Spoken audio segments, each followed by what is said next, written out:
Good morning to all. Good morning, ma'am. Good morning, sir. So I welcome on behalf of the organizing team all the participants. So far, 61 participants have been joined and still joining. And today's program will be conducted by Swati Verma. Swati Verma is here. And as usual, today we will have 3 lectures and the lab session in between. And at 4:30, Professor R. Pandey will be available for a special talk. So now over to Swati. Please, Swati, start the program. Okay, a very good morning to all of you. Okay, on behalf of the organizing committee, myself, Swati Verma, I extend my warm welcome to all the speakers connected in this session, Dr. Minali Deshpande ma'am, Dr. Divya Prakash sir, and all the participants. I welcome you to the second session of this.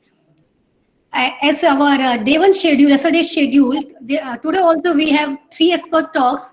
First will be on the intro, ab initio study of the absorption of a small gas molecule on the graphene-based monolayers, which will be presented by Dr. Minali Deshpande ma'am. The second lecture will be on the nuts and bolts of the DFT, handling the plane wave pseudopotential formalism, which will be presented by our eminent speaker, Dr. C.S. Praveen sir. And last but not the least, our our today's session will be concluded by our resource person, Professor Ravin Pandey sir, which will give its expert talk on the electron transport at the nano scale. There will also be a 1.5 hour of lab session, which will be instructed by Dr. Mohanlal Verma sir and Dr. Arun Kumar sir with Naren Kumar. I again welcome you all. So now it's time for our first lecture of our day 2 session. The title of our session is Ab initio study of the absorption of small gas molecules on the graphene-based monolayers, which will be presented by our ma'am, respected ma'am Dr. Minali Deshpande. Ma'am is a professor and HOD of physics at the SPT Arts and the RYK Science College, Nasik, Maharashtra. Ma'am has received her PhD in physics from the Pune University under the guidance of Dr. D.G. Kanhare. She has worked with Dr. Pandey sir, a postdoctoral fellow at the Department of Physics, Michigan Tech University, USA. She is the recipient of the Research Award by UGC Stint Fellowship, the Erasmus Mundus Fellowship to work at Uppsala University, Sweden. Ma'am's area of interest is quantum ab initio electronic structure theory, the molecular modeling, the computational physics, the thermodynamic properties of clusters, surface interactions, the structural stability and reactivity of nanostructures and their interaction with the biological molecules. Ma'am has published her research work in the journals like PCCP, JPCC, and etc. She has completed more than 10 major and minor projects funded by UGC, DST, and CSIR. Thank you, ma'am, for accepting our invitation and sharing your time with us. All our participants are eagerly waiting to hear from you. Once again, welcome you, ma'am. And now, yes, ma'am. Now you can start your presentation, ma'am. Okay, so give me a minute to share the screen. Yes, ma'am.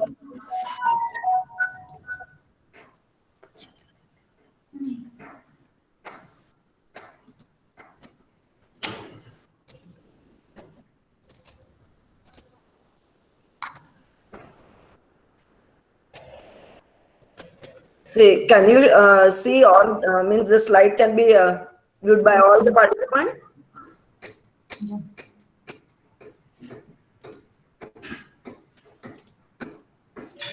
Yes, ma'am. You can see the presentation. Yes, ma'am. Yes, ma'am. The change in the present. If I move on, you can see it. Yes, ma'am. It is clear, ma'am. Okay. Yeah. So should I start now? Yes, ma'am. Yes, ma'am. You can start. Okay. Yeah. Thank you. Good morning to all. On the second day of your workshop. Today we are trying to give you the glimpses about how the ab initio techniques are used for development of the various applications. Yesterday, Dr. Ashok Kumar gave you the brief, you can say, the introduction about the density functional theory. Then in your practical session, you have learned about how to generate the file, how to load, install the Siesta and so on. So in this session, I'm going to try to tell you how to execute or how to select the various problems, how to use the different tools when you are considering the various material in various optoelectronic devices. So the overall presentation flow is like this way. First, in short or in brief, I will explain the theoretical and the computational framework used in this particular work. Then we will select, or I will show you some of the problems like sensing characteristic of BC3 and BNC2 as well as the phosphorine monolayers towards the various gas molecules. And we will consider one more problem, that is the CO2 storage on functionalized C2N monolayer. Through these problems, we will try to understand how to use the density functional theory, how to do the post-processing on your problem, on your data when you are generating your data through the computational facility. So this is my research center. We are working basically on the material science, condensed matter physics. And nowadays our focus is on the 2D materials. We are also considering nanobio interactions, maybe with 2D or maybe with cluster and biological molecules. And one specialty of our lab that we have also developed the experimental facilities in our college, where we are trying to correlate the theoretical physics as well as the experimental physics. So these are the two labs, and the students are working. You can see the students are working in these labs. Now, when you are considering the material science, then generally you are interested in experimental study. But nowadays, to run the experimental study, the theoretical studies are also necessary. And when you are looking towards the publication, because there are a number of PhD students who are participating in this workshop. So nowadays, with your experimental study, if you add the theoretical calculations or the theoretical study, then the impact of your paper get increased or get enhanced. And it is easier to analyze the experimental studies by using the theoretical approaches. So generally in a theoretical study, you are making the models. For that, you are using different visualization packages. Then you are performing the simulation by using the computational facility. You are generating the data, but you have to analyze the data carefully. And for that purpose, you are using the proper approximations and the theoretical predictions. After analyzing the result, you are comparing the results with the earlier one or with the experimental one. If the results are, you can say, okay one, then you may try to improve by selecting the proper theory, which will help you to improve the simulation result. But with this, every time you are looking towards the experimental studies, where you are trying to synthesize some material, on that you are performing experiments, and you are getting some experimental result, and you will try to correlate these experimental results with the theoretical predictions. So this is our general flow.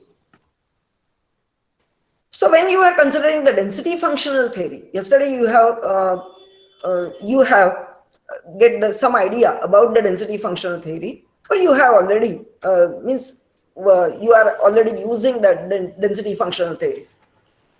So when you are considering the density functional theory, then you are considering the many-body Hamiltonian or the many-body problem, you can say. So you are familiar with this equation, Schrodinger equation, and you are considering the many-body Hamiltonian. Then you are doing some approximations. Then you are considering, basically you have heard about the Born-Oppenau approximation, so which will allow you to reduce the degrees of freedom. In that case, you are considering the nuclear motion, which is much slower than the electron motion. So you are fixing the nuclear motion fix, and you are considering the electron motion under the Born-Oppenau approximation. Then you are learning about the Hohenberg-Cohen theorem. So yesterday you have heard about this two theorem, theorem 1 and theorem 2. Hello, Nalini ma'am. Huh? Sorry to interrupt you, ma'am, but your first slide is only showing here. Okay, 1 minute. Yes, ma'am. Yes, ma'am. Okay. Now you can see. Yes, ma'am. Yes, ma'am. So there is a Schrodinger equation. Yes, ma'am. Schrodinger equation. Okay, so should I go back again to show the earlier slides? Yes, ma'am. Yes, ma'am. Okay. So this is the outline of my presentation.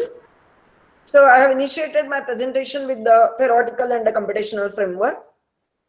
This is the research center established by us. So in this case, we are working in the in the area of the material science, condensed matter physics basically, and nowadays we are working on 2D material and the nanobio interactions. And in the experimental side, we are working on the metal oxides nanostructures, specifically the nanoparticles and the thin films. So I have explained you about this, that when you are focusing on the material science and you are analyzing or you are preparing your material towards the device fabrication, then generally the theory and the experiment are going hand in hand, and they will always help you to improve your material for the particular application. So when you are considering the density functional theory, yesterday you have learned about this, and you know that generally when you are considering the first principle or the ab initio, then the density functional theory is playing an important role in the first principle calculations. So for the first principle calculations, when you are considering, you can see this breach, and at one end you are considering a theory and at another end you are considering the experimental one. So the first principle calculation enable a third way of doing the research, which is halfway between the theory and experiment. So here you have to remember one thing, that when you are using the computational power or when you are using the computer to solve your problem theoretically, then just mention this point, or I want to mention this particular point, that the computer you are using is just an instrument. We still need to ask the right question, we have to select the right theory, and then you have to solve the particular problem. Okay, so typically when you are considering this first principle calculation, the various codes are available. Some are, you can say, you have to purchase, and some are the free. So GAMES, DeepAU, Phonon or PhonoP, Quantum Espresso, WASP, Siesta, these are a number of codes available which helps you to calculate or to solve the problems related with the material science. Similarly, when you are handling such codes, you require some visualization techniques to see your data or to observe your data. So you can use these packages, maybe Avogadro or the Caesar or the Mauldin, Vista, XGISDEN or ChemCraft. These are the visualization package which you can use to visualize your data. So this is a general background, or you can say you can connect these first 4-5 slides with your earlier density functional lecture, and then you can prepare your own presentation which consists with the role of density functional theory and the tools which you are using for the processing of your data, which is coming from your theoretical calculations. Now, when you are considering the 2D materials, then generally your focus is on the graphene. So graphene is a unique and attractive material. It can be used in various optoelectronic applications. So when you are considering the typical applications of the graphene, for today's lecture, our focus is on the sensor or the sensing material. So when you are considering the graphene, means why we are interested in graphene as a sensor. The graphene can detect all the individual events when some gaseous molecule attaches or detaches from the surface, its surface. Even its local carrier concentration changes when gaseous molecule are adsorbed, when leads to change its resistance. So when you are considering the various 2D materials, then among the series of 2D materials, the 4 materials stand out on account of their distinct features: graphene, hexagonal boron nitride, molybdenum disulfide, MOS2, and a phosphorine. So we have to typically give thanks to all these 2D materials. They provide us the huge specific surface area, good electrical conductivity, stable chemical performance. They provide high Young's modulus, and their optical performance is excellent. So nowadays, number of people are focusing on the 2D materials. So despite of the zero band gap and absence of dangling bonds in graphene, it limits its device-based application. So here you can see the various 2D materials and their applications. And our focus is, for the today's lecture, is the gas sensing application. So here I have mentioned some of the properties of the 2D materials. And generally we are considering the graphene-based materials and the phosphorine, these two, for the today's lecture, for the gas sensing applications. Now, when you are considering these 2D materials, or typically a graphene, I have mentioned just that it is a zero band gap material, and this zero band gap limits its device-based applications. So to generate the band gap, various approaches have been taken to fabricate the high-performance graphene devices by tuning their band gaps for improving their semiconducting properties. So when you are considering the various approaches, then the various approaches are the functionalization, you can say, or the doping, addition of doping, or the substitutional doping, then the defect generation, or you may functionalize your surface with some other material. So when I am considering the doping or the defects or the interactions with other molecules, then you can say that the defects in graphene-led systems are maybe a structural defects, maybe a topological defects, or you can functionalize or dope something, or you may create the vacancies, or there may be an age type of defects. So among these, when you are considering, then today we are trying to understand the role of some dopants in graphenes, as well as when you are considering the defects, and for that purpose we are going to consider the phosphorine, where we are considering the role of defect. So we will try to understand how the theory is helping to calculate the various properties of the graphene material after doping and or creating the defects. So typically the defects play a key role in graphene, which changes its properties and could be even be critical to generate the biocompatible material.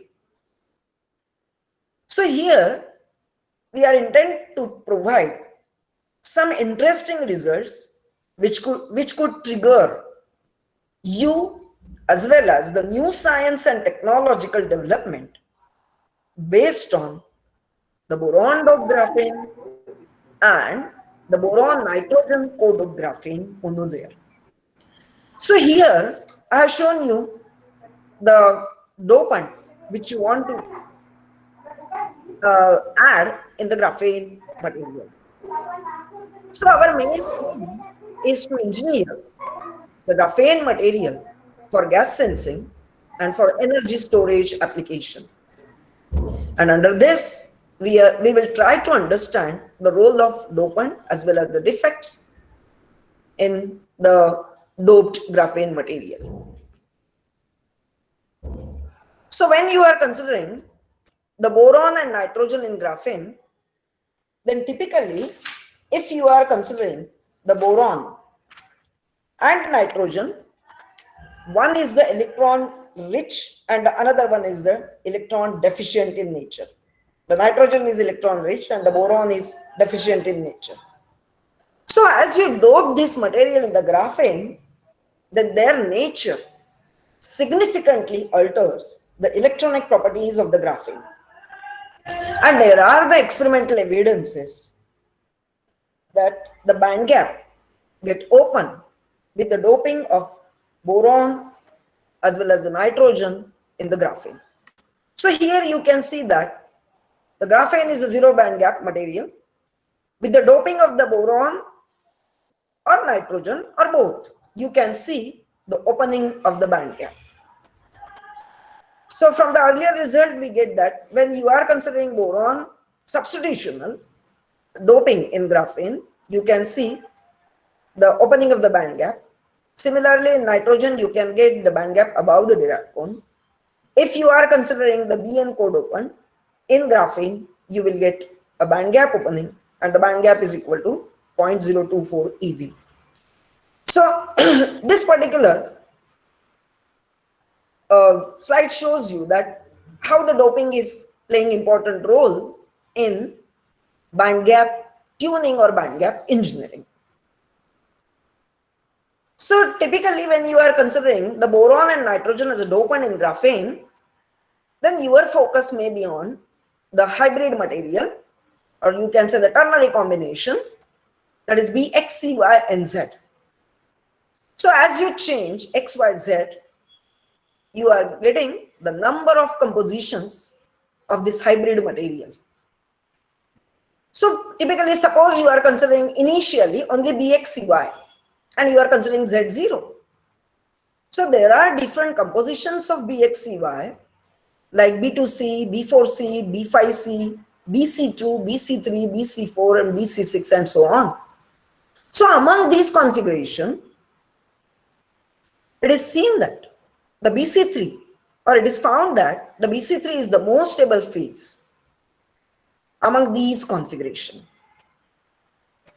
On a similar basis, when you are considering the ternary material BNYCZ, then in this case, you are also getting the various composition of these ternary material, and among these, experimentally it is seen that BNC2 is one of the most stable phase for this particular composition.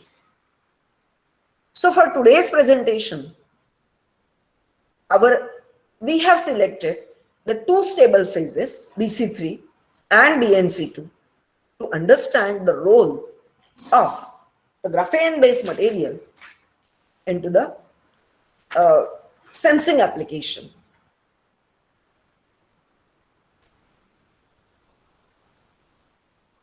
So when you are considering the BC3, these are the structures we are going to use for the calculation. We have used this BC3 phase or the BC3 configuration, monolayer configuration in our calculation.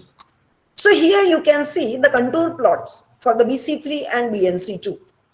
And from this you can see the variation in the charge density. When you are considering the BC3, here you can see the variation in the charge density, but more or less you can say the symmetrical, but this one is more or less polarized one due to the nitrogen boron when you are considering in BNC2 arrangement. So this B and N dopant changes, you can say, or varies the charge density related with the graphene sheet. So when you are considering the sensing characteristic of the graphene based material, then your question may be why sensing is necessary. So sensing of a gas molecule is critically important for environmental monitoring, control of chemical processes in medical field as well as in agricultural applications. Typically, when you are considering the gas sensors, then you are always interested to design a gas sensor having high sensing performance to detect the gas molecules which are toxic in nature. So two-dimensional materials had taken the front row in the applications and gas sensor from the past decade after the successful fabrication of the graphene. This is because these two-dimensional nanomaterial have advantages such as large specific area, high carrier mobility, strong gas absorption capacity, and associated charge transfer between the gas molecule and the substrate. So in this work, we have used the VASP code, and we have considered the PAW pseudo potential, PBE exchange correlation. So these are the computational details which we have used in throughout the work. So we have considered the BC3 monolayer, and to start with, we have considered the environmental, you can say, greenhouse gases, CO, CO2, NO, NO2, and NH3, which are toxic also. So when we have considered this particular study, then by using VASP code, when we optimize the configuration with the gas molecule and the BC3 monolayer, then here we can see the optimized configuration of the gas molecule and BC3 monolayer, and we have calculated the absorption energy by using the formula energy of the system minus the energy of the pristine sheet, means without gas molecule, minus the energy of the gas molecule. And using this particular formula, we have calculated the absorption energy for CO, CO2, NO, NO2, and NH3 molecule.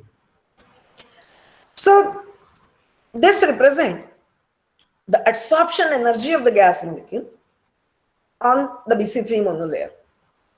So from the graph, it is seen that the CO2 gas interact, or the CO2 molecule interact weakly with the BC3 monolayer, while the NH3 molecule has strong interaction or the affinity towards the BC3 sheet.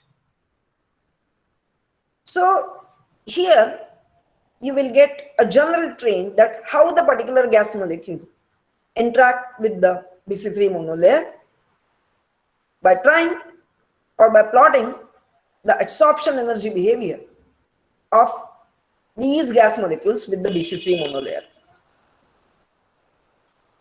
So to understand this absorption behavior, we have processed our data by using number of post-processing utilities.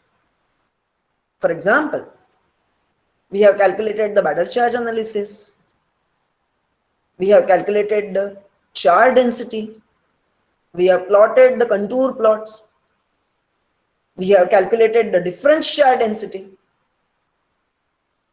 So by using the output files from the VASP, you may generate or you may create the proper data to explain the physics behind it.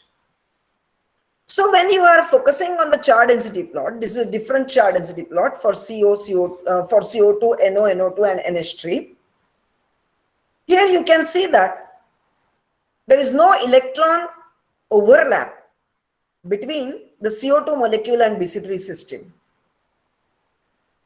So this indicates that there is a weak interaction between the CO2 and the BC3.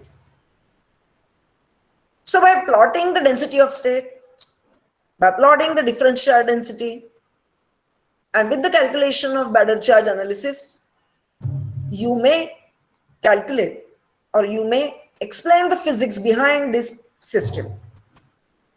So here in case of BC3 adsorb with NH3, you can say when NH3 is adsorbed on BC3 monolayer, you can see the variation in the charge density. You can see the variation in the BC3 monolayer, as well as the charge density is localized on the gas molecules also. But for NO and NO2, or if you compare NO and NO2, you can see there is a charge transfer from NO2 to the gas to the BC3 monolayer, and here you can see the charge density, small charge density on this monolayer as well as the NO2 gas molecule. So generally, when you are considering this behavior, it also gets reflected in the band gap and the work function of the system. So in presence of NO2 molecule, the system becomes more metallic. So you can see the lower band gap. So which will increase the conductance in the system. So on this basis, you may discuss or you may explain the physics.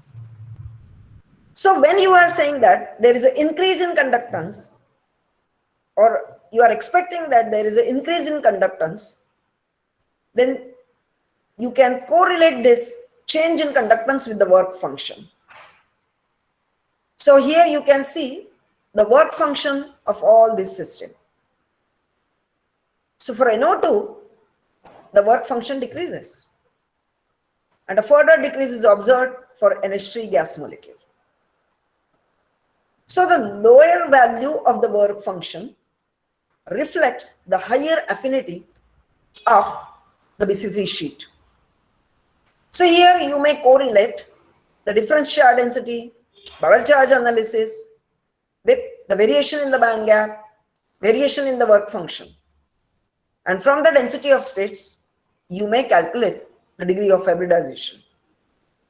So in this example, you have learned that the energy gap of the BC3 sheet is sensitive to the adsorption of the gas molecules, which implies that this BC3 monolayer can be used in the future applications like gas sensors. Now, as we move from BC3 to BNC2, then here I have added one more example for you, that how the dopants are changing the properties of the monolayers. And typically here we have selected the metal or the metallic dopant Al. So when you are considering the aluminum or the Al as a dopant in BNC2, you can see the variation in the geometry, or there are the structural changes. So here it is a 2D planar structure for the pristine BNC2. But when you are considering Al BNC2, the Al atom protrudes out from your BNC2 monolayer. So this structural variation may help you to enhance the sensing properties. So in this case, when you are considering the Al as a dopant, then you can see the variation in the band gap as well as the variation in the density of states. So when you are considering the interaction of CO, CO2, NO, NO2 and NH3 molecules with BNC2, then here I have presented the optimized configuration of the BnC2 monolayer with the gas molecule. And here I have presented the variation, or you can say the interaction of the gas molecule with the monolayer. And with that, I have presented the density of states, total density of states of the system, as well as the partial density of states, or the projected density of states, you can say, for the gas molecule. So by plotting such characteristic, you will easily analyze that what type of interaction you are getting when you are adsorbing this gas molecule on BnC2 monolayer. So here you can easily see that these are the, you can say, the carbon state or oxygen state from CO. These are the, you can say again, the carbon states or the oxygen states of CO. And when you are considering these states in total density of states, then you may discuss on the basis of the hybridization. And that you may correlate with the Bader charge analysis, that you may calculate the amount of charge transfer from the gas molecule or from system to the gas molecule. It's vice versa. You may calculate. So these are the various tools you have to plot, and you have to try to understand this, analyze the density of states or the Bader charge analysis, and from that you have to conclude, or you have to explain the physics behind the particular system. So here you can see the adsorption energies of the gas molecules. Again, I'm comparing with CO, CO2, NO, NO2, and so on.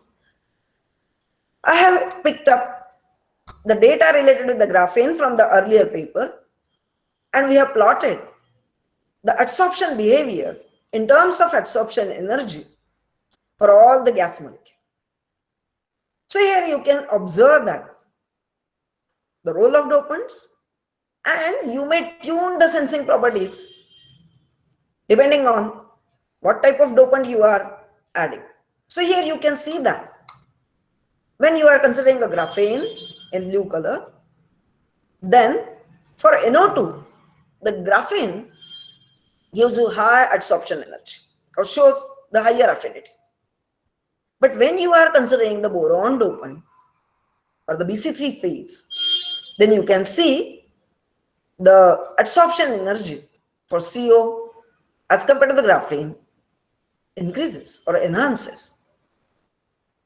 So by looking towards this graph, it is clear that the dopants are playing important role in the sensing properties. So when you are comparing the BC3 with BnC2, then if you are considering the CO and CO2, then the BnC2, that's for the BnC2, the adsorption energy is very low, or you can say the weak adsorption. But for NH3, the BnC2 shows you the higher affinity towards the BnC2 sheet as compared to the BC3 and as compared to the graphene. So by selecting the proper material, you may design your gas sensor. So based on this, we have tried to understand the behavior of BnC2 monolayer with Al dopant. And it is found that with the Al dopant, the adsorption behavior gets changed. See here, I have plotted the distance of the gas molecules from the monolayer, the adsorption energy of the various gas molecule on these two monolayers, and the work function. Now, when you are considering the work function, this is the important, you can say, the point or the parameter where the experimental people are interested. So you can say that the work function is the minimum amount of energy required to remove an electron from the Fermi level to the infinity. So the work function of the gas molecule at SOP on the monolayer can be estimated as phi is equal to V phi minus EF. So where you can say that phi is the work function, V phi is the electrostatic potential at the vacuum level, and EF is the Fermi level, Fermi energy of the monolayer. So when you are plotting these three, then here you can see as the distance of the gas molecule decreases from the monolayer, then the adsorption energy increases. As the adsorption energy increases, here you can see the work function also increases. As the system becomes more interactive. So here you can see the work function of BnC2. For CO, it is less than the BnC2 monolayer, but from CO2, it increases. When you are considering the AlBnC2, you will get the oscillatory behavior. Here you can see more or less the systematic behavior, but here you cannot. And that is due to, you can say, the effect of Al. So there are the structural variation as well as you can say the charge density, which I have not shown, that also get changed. And due to all those parameters, you can see the variation in the adsorption energy of the Al-doped BnC2. So here you can see that for CO2, the Al-BnC2 gives you higher adsorption energy. But when you are considering pristine BnC2, for NH3, the adsorption energy or the interaction towards, you can say, NH3 is higher as compared to the AlBnC2. So here you can see the variation in the work function. So for NO and NH3, you are getting the higher work function for AlBnC2. But here you can see the systematic increase as you change the gas molecules. So we have tried to build a device by using BnC2 monolayer. So as a representative, here I have shown you a device which we have fabricated by using AlBnC2 monolayer. To calculate the IV characteristic, we have used the ATK-VNL code, and we have tried to maintain the similar parameter as that of WASP, or which we have used in WASP. So when we are building this device and we have calculated the IV characteristic, then here you can see the variation in the IV characteristic for BnC2 and Al-doped BnC2. So here you can see the nature of the IV characteristic for the BnC2, in which there is no current in between the region -1 to 1 volt, or it is, you can say, around 1.1 or 1.2. And this is the value of the band gap. C means you can check whether your calculations are correct or not.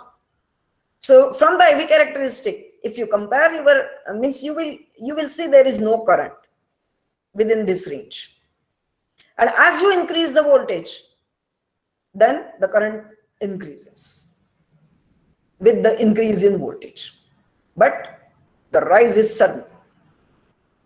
So, but a peculiar characteristic here you can see that when you are adsorbing the gas molecule on BnC2, there is no large variation in the current characteristic.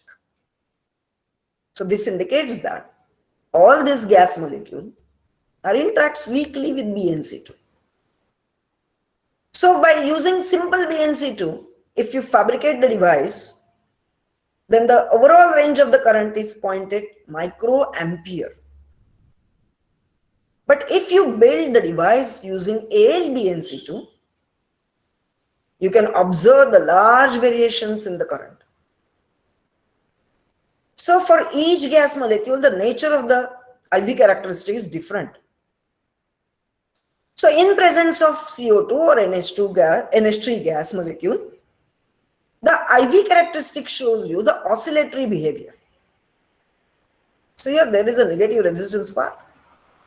So you have to analyze the result in such a way, and then you have to explain about the IV characteristic.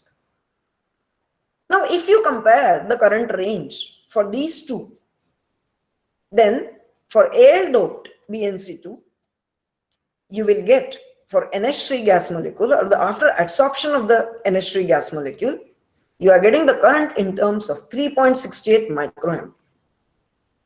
So when you are considering the dopant as a metal atom, then its conductivity increases. So when you are comparing this current characteristic of graphene, BC3 or B-doped graphene, BnC2, AlBnC2, phosphorine and arsenine, you will get this type of picture. So this is our AlBnC2. The current is higher for NO2 and NH3. We have considered earlier work for NO2 and NH3 gas, and we have taken the data from their paper and we have plotted this graph for the comparison.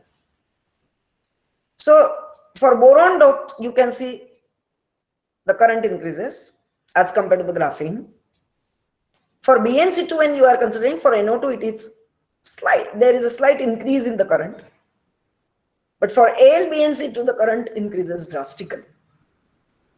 And here you can see for the phosphorine and arsenine, the current for NO2 adsorption and NH3 adsorption. So this gives you the comparative, you can say the statement that how the 2D materials are playing the important role in the gas sensing devices by plotting their IV characteristic. So from our calculation, we have showed that for NO2 and for NH3, when you are considering the Al-doped BnC2 and you are fabricating the device using Al-doped BnC2, it shows the maximum flow of current. So you may calculate the differential conductance. So the differential conductance of the system is the conductivity of the system at different bias voltages. So here the interesting point, you can see that the conductance reaches a maximum at a voltage where the electrons are active. So when you are considering the BnC2 device, you are getting the symmetric nature of the differential conductance. But for AlBnC2, you can see the variation with respect to the positive and the negative biasing voltage. So from this, again, you may explain the physics behind the sensing mechanism. So my intention is to show you how to calculate the various properties and how to explain the physics behind that. Now we can now we move to one more example related with the gas sensing, and that is related with the interaction of pristine and defect induced phosphorine monolayer with PH3 and ASH3 gas molecules. So here we are trying to understand how the defects are affecting the adsorption behavior of the gas molecules. So this is the 2D phosphorine monolayer. So slightly quasi-planar, you can say. So band gap of phosphorine monolayer is 0.86 by our calculation, and experimentally the band gap is 1.0. So this gives us the confidence that our model is consistent, or we can use this model to calculate number of properties of the phosphorine monolayer. So when we are adsorbing the gas molecule on the phosphorine monolayer, then it is found that the hollow site is the most preferable site for the gas molecule. And among pH3 and ASH3, the more affinity is observed for ASH3 gas molecule. So when we are saying that ASH3 is showing more affinity towards the phosphorine, then these type of interaction we have confirmed by using the charge transfer mechanism, that is a Bader charge analysis, or by using the charge density plots, or you may calculate the difference charge density. So when we are considering the phosphorine, then it is found that the adsorption energy of pristine phosphorine towards pH3 and ASH3 is very, very low, or they weakly interact with the pristine phosphorine monolayer. So we decided to create the defect in phosphorine, and we have created the mono vacancy and the di vacancies in the phosphorine monolayer. And when we adsorb the gas molecule on this defective phosphorine monolayer, which consists with mono vacancy or the di vacancy, it is observed that with the mono vacancy, the adsorption energy enhances dramatically. For di vacancy, it is lower than the mono vacancy, but still higher than the di vacancy. So here you can say that the more negative adsorption energy indicates that the increased stability of this particular defective graphene monolayer as compared to the pristine phosphorine monolayer. So here you can see the difference charge density for the mono vacancies as well as the di vacancies for pH3 and ASH3 adsorb phosphorine monolayer. So here you can see from the charge density that the distribution of the charge density is more delocalized as compared to the, you can see the di vacancy phosphorine monolayer. And here you can see that this mono vacancy, when you are considering, then the magnetic moment of this phosphorine monolayer is 1 μb. So this will also change the adsorption behavior of the mono, you can say the mono vacancies in phosphorine monolayer.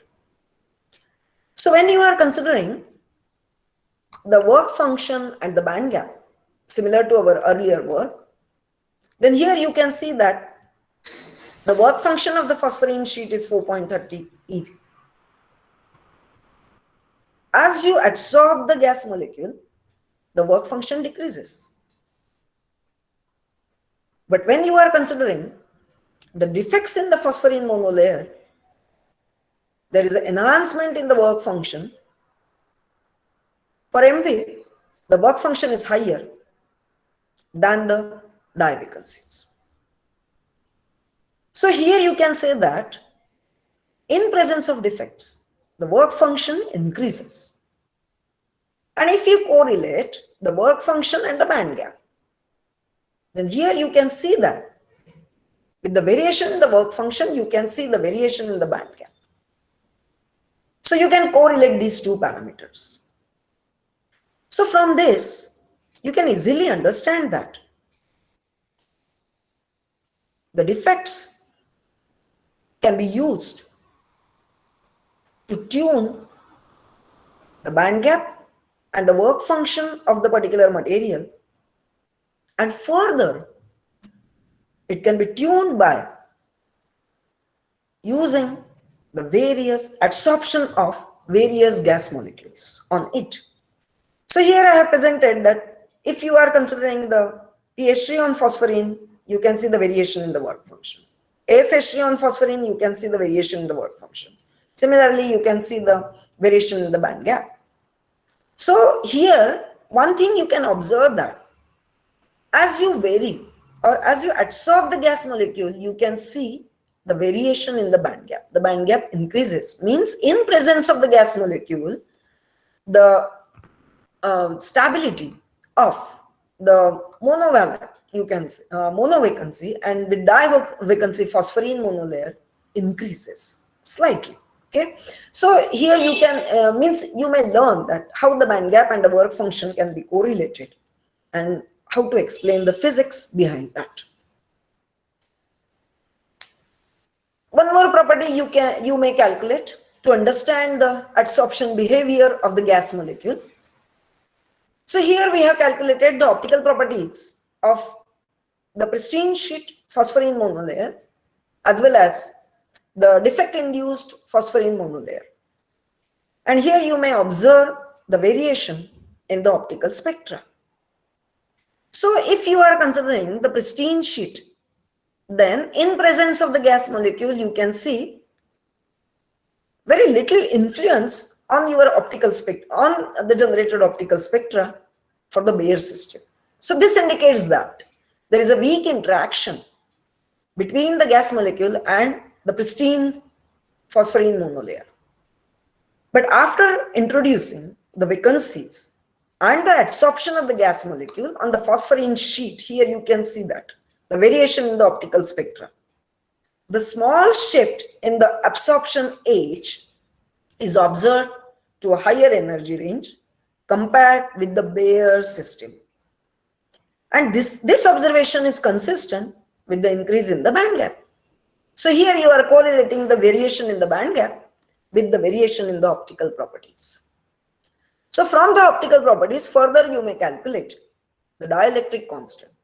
So WASP gives you the optical properties in two parts. One is the imaginary and another one is the real. So from the real part, you may calculate the dielectric constant. So for the pristine sheet, you are getting the dielectric constant for the phosphorine monolayer as 2.56, which is consistent with the earlier work did by Anurag. And here we can observe that with the you can say adsorption of the gas molecule on the defective phosphorine monolayer, you can see the variation in the dielectric constant. So such type of properties can be used to design the various optoelectronic devices. So up to this particular point, you have learned about that how to use the density functional theory to analyze the sensing mechanism on a particular 2D material by considering a single monolayer. And in the last part of my presentation, quickly I am going to show you how you can calculate the storage properties of particular gas on the particular 2D material. So here I am giving you the example of C2N monolayer, which is the porous one. So when you are considering the C2N monolayer, it is observed that the C2N monolayer weakly interact with these gas molecules.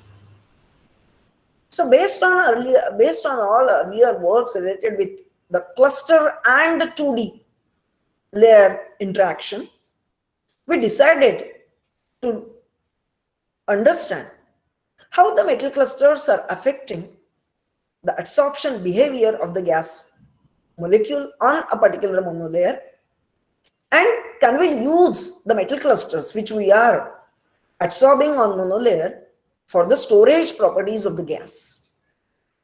So quickly I am showing you that when you are considering the C2N monolayer, we have considered the two types of cluster, SC and the TI based cluster in the range of 1 to 3.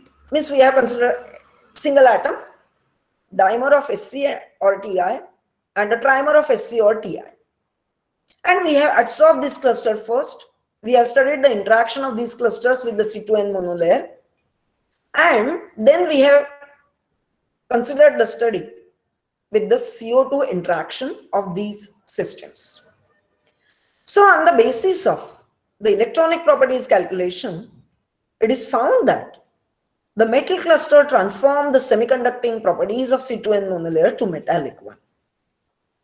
And the magnetic states of C2N also change from non-magnetic to magnetic upon the induction of the metal dopants.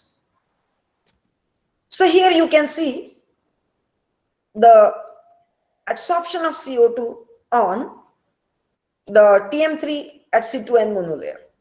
Here I have shown you only the one single, you can say, the presentation related with the CO2 adsorption on the cluster doped C2N monolayer. So here we have tried up to 6 CO2 gas molecules. And it is found that when we are considering the SC cluster on C2N and TI cluster on C2N, here you can see the adsorption behavior with 1 CO2, 2 CO2, 3 CO2, 4 CO2, 5 CO2 and 6 CO2. So as you observe the trend, after 6 CO2 or after 5 CO2, there is a decrease. So we stopped at that particular point. So we found that the maximum 6 CO2 molecule can be adsorbed on C2N doped with dimer and trimers for both SC and TI cluster. For single atom, the number of CO2 are going up to only 4. Energetic analysis, when we did the energetic analysis, it shows that the adsorption energies per CO2 molecule decreases with the increase in the number of incident CO2 molecules on metal functionalized C2N. And overall it is assumed that, overall it is seen that the SCN doped C2N monolayer anchors the CO2 molecule stronger than that of TIN doping on C2N monolayer. So to understand this behavior or the gas storage properties, we have also calculated the charge distribution. And here we have also calculated the planar average charge density potential along the Z direction for all the systems. So as a representative, I have considered here the systems with 6 CO2 and TM3. Means this is TI3C2N and I have considered the 6 CO2 on that. Here you can see the 6 CO2 surrounded. And here you can see the SC3 cluster on C2N and which is surrounded by the 6 CO2 molecule.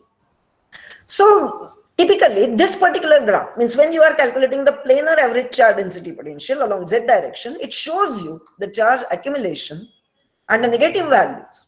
Here you can see the positive value and the negative value for this particular, you can say the planar average charge density. So this positive value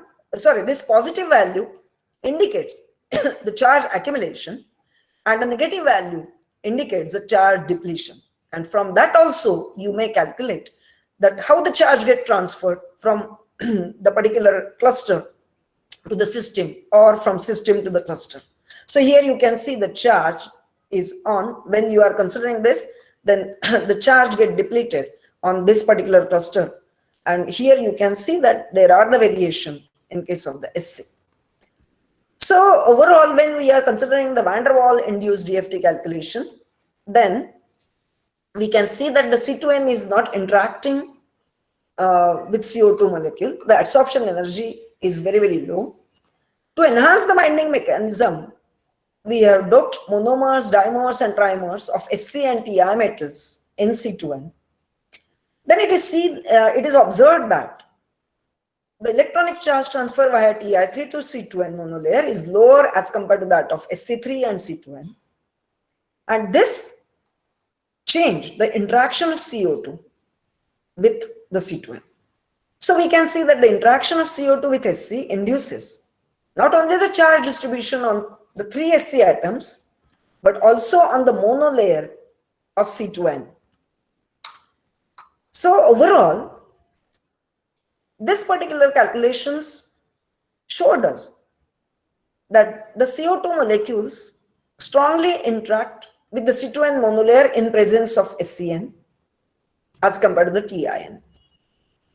So this will gives us the guideline that how this C2N material can be useful or can be used for the gas storage material or the gas storage system.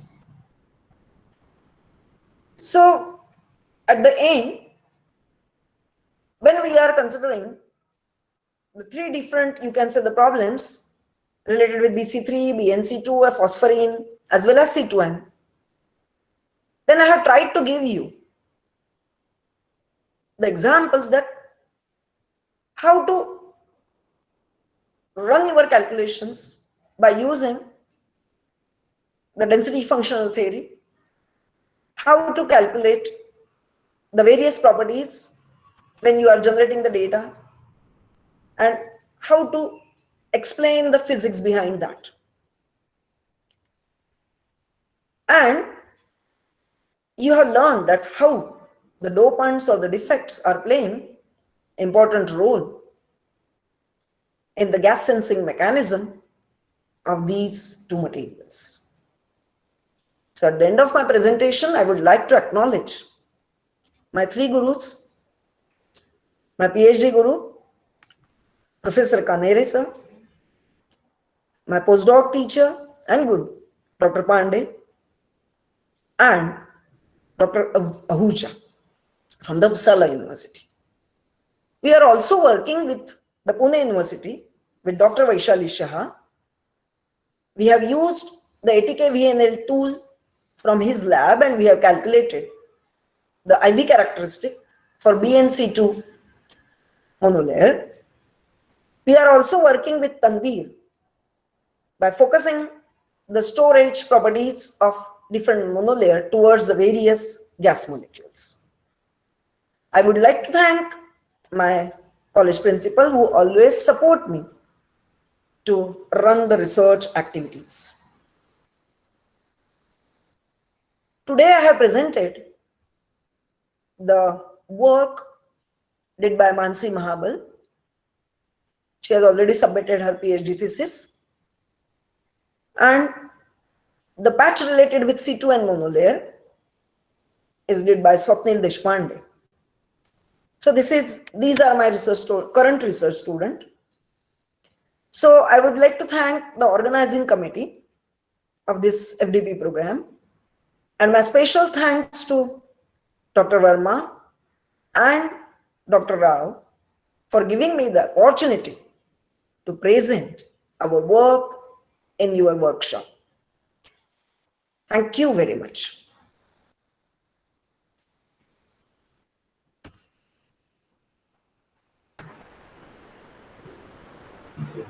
Okay, thank you, ma'am. Yeah, thank you. Sharing your expertise with us. Ma'am, there are some questions in the chat box. Okay, so I can see that. Yes, ma'am. Yeah, 1 minute. Okay. What does the oscillatory nature of IV characteristic signifies? Then what should be the range of adsorption energy for the potential gas Scavenger? Then is there any way we can calculate the efficiency of the material? The work function plot for phosphorine, etc. is estimated by DFT or experimentally calculated. Okay. So some of the answers are already given by my student. We have calculated, Swapnil is giving the answers. Okay. So actually the work function we have calculated by using the DFT, means by using mass code. We have not calculated the efficiency of this material. So we have to think on this basis, and I may give you the answer after, you can say, thinking. What should be the range of adsorption energy for the potential gas sensor? It depends on the material and the gas which we are using.